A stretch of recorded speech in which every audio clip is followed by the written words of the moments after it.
목회자의 절반은 시무교회의 목회에 만족하지 않는다는 조사 결과가 발표됐습니다.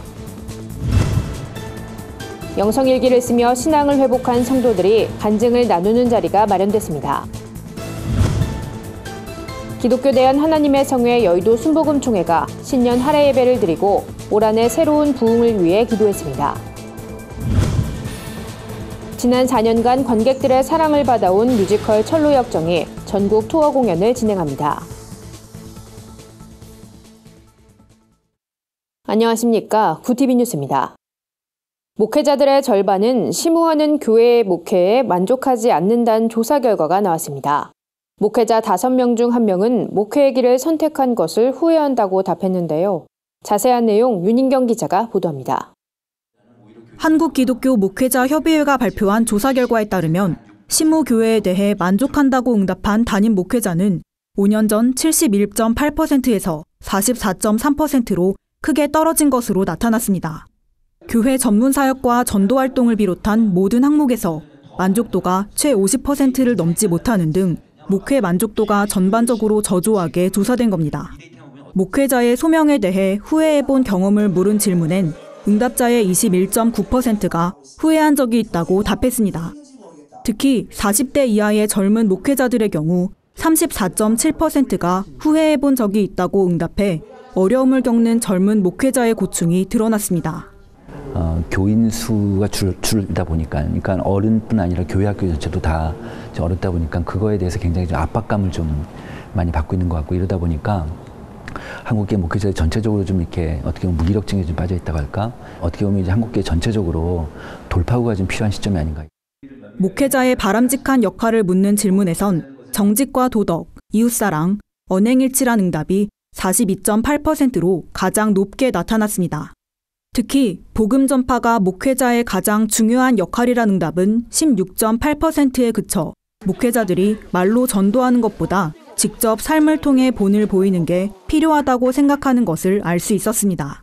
교회를 신뢰하는 비기독교인들에게 왜 교회를 신뢰하느냐 물어보니까 가장 많은 45%가 교회가 봉사를 잘하기 때문이다. 이런 대답이 5년 전 조사에서 나왔거든요. 좋은 종교라면, 위대한 종교라면 아까도 말씀하신 것처럼 최소한 사회 약자를 돌아볼 줄 알고 구제봉사를 잘 해야 좋은 종교지, 그런 종교에 대해서 신뢰를 보낸다고 하는 것이죠. 전문가들은 영적 성숙을 이룬 교회들의 특징은 단순히 지역사회를 섬기는 것에 그치지 않고 지역 공동체 문제에 깊숙이 관여하며 공공사회를 위해 일한다는 것이라며, 한국교회도 사회봉사 수준을 넘어 지역 공동체 운동에 참여할 수 있는 다양한 방안을 강구해야 한다고 강조했습니다. 한국기독교 목회자협의회 목회자 의식조사는 지난해 10월 10일부터 11월 24일까지 제주도를 제외한 전국 목회자 507명을 대상으로 1:1 면접과 온라인을 통해 이뤄졌습니다. 구티비 뉴스 윤인경입니다. 영성일기라고 들어보셨습니까? 24시간 하나님과 동행하는 삶을 일기로 기록하는 건데요. 천안 목자교회와 위지엠 미니스트리가 영성일기를 통한 성도들의 간증을 나누는 자리를 마련했다고 합니다. 오현근 기자입니다. 예수님과 동행하는 삶을 살고자 하는 성도와 교회를 돕기 위해 설립된 위지엠이 위드 지저스 데이를 개최했습니다. 하루의 시간 동안 하나님과의 관계를 생각해보며 일기 형태로 기록하는 영성일기 프로그램에 참여했던 성도의 간증을 공유한 겁니다. 간증자로 나선 이들은 저마다 영성일기를 통해 변화된 삶을 나눴습니다. 쓰러진 아내를 통해 하나님을 더 간절히 찾게 된 목회자, 힘든 입시 과정에서 내려놓음을 통해 행복한 고3이 될 수 있었다는 수험생, 영성일기를 통해 죄로부터 돌이켜 가족과 더욱 관계가 회복됐다는 성도의 간증이 이어졌습니다. 죽음과도 같은 어둡고 숨막히던 하나님의 징계 속에서 살고 싶다는 간절함으로 시작했던 영성일기는 가장 큰 축복으로 저의 믿음을 지켜주고 있습니다. 저의 처음 영성일기는 죄로부터 용서와 주님과의 관계 회복을 중심으로 1,000일을 달려왔습니다. 영성일기 프로그램이 처음부터 호응을 얻은 것은 아닙니다. 신학적 비판과 상당한 저항이 있었습니다. 그럼에도 초기에 한 사람 한 사람을 위해 묵묵히 사역하며 이제는 한국을 비롯해 세계 각지의 교회가 참여할 정도로 사역의 모습이 자리를 잡았습니다. 유기성 목사는 열매 맺는 성도의 삶을 보면서 스스로도 놀랐다고 말합니다. 또 너무나 많은 풍성한 좋은 열매들이 맺어지게 된 것을 보면서 저희들 스스로도 깜짝 놀라고 있습니다. 우리 자신만 주님과 동행하려고 애를 쓰는 게 아니고 주님이 우리와 함께 하기를 더 원하세요. 그래서 금방 달라져요. 주님과 동행하는 기쁨을 누리게 되는 것입니다. 영성일기가 쓰여진 7년이란 시간 동안 힘든 시간을 이겨내며 오히려 감사를 표현한 참가자들처럼 영성일기는 한국교회 성도들에게 새로운 시작과 도전을 주고 있습니다. 구티비 뉴스 오현근입니다. 기독교대한 하나님의 성회 여의도 순복음총회가 신년 할애 예배를 드렸습니다.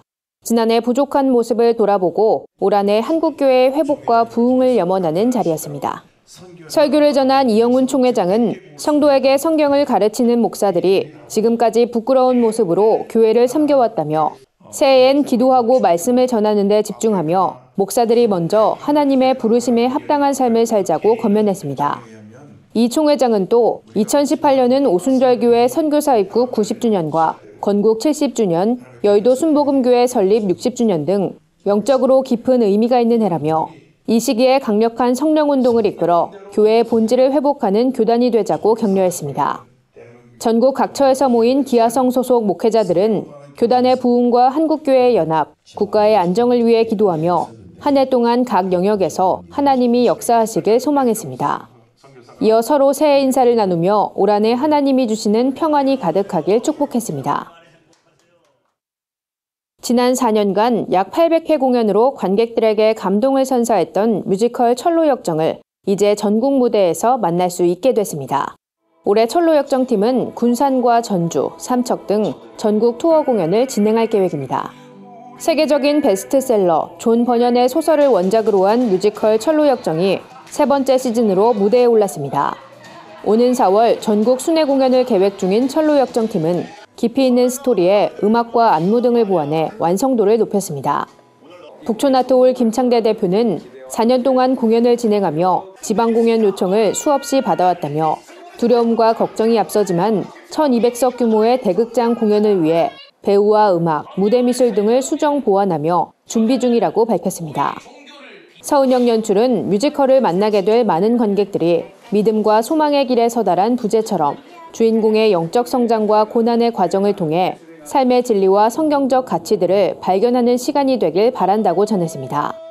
한편 뮤지컬 철로역정은 4월 13일 군산 예술의 전당 첫 공연을 시작으로 전주와 삼척, 광주 등 전국을 순회하며 공연을 진행합니다. 오늘의 사회 이슈를 오현근 기자가 종합해드립니다. 오늘의 이슈 포커스입니다. 문재인 대통령이 새해 신년 기자회견을 갖는 자리에 앞서 국정 운영에 대한 구상이 담긴 신년사를 발표했습니다. 문 대통령은 신년사에서 국민의 기본권 확대와 지방분권, 자치 강화 등 개헌에 대한 강력한 의지를 밝혀 크게 주목을 받았습니다. 문 대통령은 개헌을 비롯해 국민 삶의 질 높이기, 북핵 문제 해결 중심의 한반도 평화와 평창 동계올림픽 성공 개최, 한일 간의 위안부 합의 문제 대응, 경제, 안전 등의 핵심 키워드를 가지고 20여 분간 신년사를 발표했습니다. 그러면서 문재인 대통령은 공직사회의 낡은 관행을 혁신해서 신뢰받는 정부로 거듭나겠다며 2월 말까지 정부혁신 종합추진계획을 수립해 추진하겠다고 밝혔습니다. 남북한이 평창 동계올림픽에서 11년 만에 종합대회 개회식에 공동 입장할 것으로 전망됩니다. 남북은 고위급 회담을 열고 이에 대한 의견을 나눈 것으로 알려졌습니다. 북측이 평창올림픽의 고위급 대표단과 민족올림픽위원회 대표단, 선수단, 응원단, 기자단 등을 파견하기로 하고 남측은 필요한 편의를 보장하기로 한 공동보도문을 발표했습니다. 정부는 별도 회담 설명자료를 통해 개회식 공동입장 및 남북 공동문화 행사 개최에도 의견을 접근했다고 설명했습니다. 양측이 평창 동계올림픽 공동입장에 최종 합의하면 지난 2007년 1월에 열린 중국 창춘 동계아시안게임 이후 11년 만에 남북 공동입장을 재현하게 됩니다. 정부의 일자리 정책에도 작년 청년 실업률이 역대 최고 수준으로 높아지는 등 취업난이 심화된 것으로 나타났습니다. 통계청이 발표한 연간 고용동향에 따르면 작년 취업자는 2,655만 2천 명으로 전년보다 31만 7천 명 증가한 수치를 보였습니다. 하지만 월 취업자 수가 3개월째 30만 명에 미달하는 상태를 보여 좋은 일자리를 찾기가 갈수록 어려워지는 것으로 나타났습니다. 특히 청년 고용 시장이 좋지 않은 모습을 보였는데 15세에서 29세 사이 청년층의 작년 실업률은 9.9%로 2000년 이후 현재 기준으로 측정한 이래 가장 높았습니다. 운전 중에 DMB를 시청하거나 전화를 사용하는 운전자는 보험료를 할증하는 방안이 추진됩니다. 업계에 따르면 보험개발원은 최근 이런 내용을 담은 교통법규 위반 경력 요율 산출안을 손해보험사에 공유했습니다. 교통법규 위반 경력 요율은 자동차 보험 가입자의 교통법규 위반 실적을 평가해 할증이나 할인을 적용하는 제도로 운전 중 휴대전화 사용자는 할증 그룹으로 분류해 보험료를 높이겠다는 겁니다. 보험업계 관계자는 분석 결과 할증할 여지가 있는 것으로 나타나 업계 의견을 들어보려고 자료를 공유한 것이라며 운전 중 휴대전화 사용 등 새롭게 할증 대상에 포함하는 방안은 당국과도 협의해봐야 한다고 말했습니다. 전국이 큰 폭의 영하권으로 떨어지며 눈이나 비를 동반한 한파가 찾아온 가운데 이로 인한 한랭질환에 대한 각별한 주의가 필요할 것으로 보입니다. 질병관리본부가 한랭질환 감시체계를 지난 2017년 12월부터 약 40일간 운영한 결과 총 227명의 한랭질환자가 발생하고 이 중에서 7명이 숨진 것으로 나타났습니다. 한랭질환은 추위가 직접적인 원인이 돼 인체에 피해를 줄 수 있는 모든 질환으로 저체온증, 동상, 동창 등이 대표적입니다. 질병관리본부는 특히 만성질환을 앓는 고령자가 한파에 노출될 경우 위험성이 더 높아질 수 있다며 주의를 당부했습니다. 구티비 뉴스 오현근입니다. 주요 단신입니다. 명성교회 세습 반대 목소리가 잇따르는 가운데 오는 12일 장신대 여전도회 기념음악관에서 명성교회 세습 철회와 교회 개혁을 위한 연합 기도회가 열립니다. 이번 기도회는 명성교회 세습 철회를 요구하고 있는 장신대 교수 모임이 주관하며 학생들도 함께 참여할 예정입니다. 오픈도어 선교회가 2018년 기독교 박해 순위를 공개했습니다.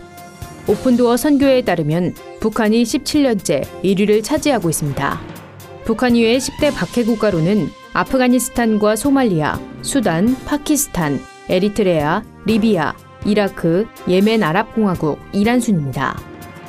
사단법인 평화한국과 한국대학생선교회, 예수전도단 등이 공동 주최하는 제11회 통일 비전 캠프가 오는 16일부터 19일까지 팀 비전센터에서 열립니다.